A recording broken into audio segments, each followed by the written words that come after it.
Super vienkārši. Jā, bija svinārņiks, tā arī te ir svinārņiks. Trepes iegrūši sevi tā, ka unikāli Rīgā ir uzlikts jaunas autobusu pieturas, iedomājieties, pat 20,000 eiro gabalā.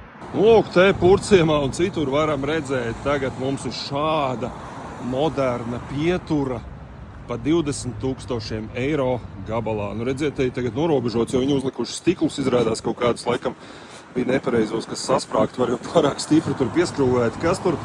Nu, lūk, nekas nav. Knapi tādi, ka caurveiši te pūš cauri, knapi, nu, pret lietu aizsargā varbūt, bet arī, ja stiprāks vējš, tad viss tāpat tas labs. Soliņš super īss. 2 cilvēki maksimums var apsēsties. Nu, nevarēja normāli soliņu uzlikt. Nu, 2 cilvēki trietā turpat nevar apsēsties, jāspiežās vienam otram virsū vai klēpī jāsēž. Principā priekš 2 cilvēkiem uzbūvēta pietura pa 20,000 eiro. Reki tur pretī arī 2, tātad te jau vieni 60,000 eiro. Un mēs dzīvojam tādā valstī, kur koku materiāli trūkst, vai meži nav, vai kas, vai nemākam uzbūvēt neko.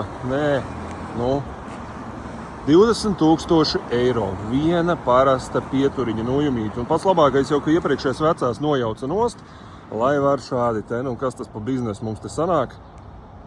Toties te uzreiz pie pieturas pretī, rekāds skats, te gan sataisīt nevar, te vienalga stāvēja šitas. Un tagad vismaz beidzot norobežoja, lai te māmas ar ratiņiem nebrauc lejā. Un pats labākais ir, reku, šitā ir pa brīvu, iepriekš bija šādu, šīs ir tās, ko jauc nost.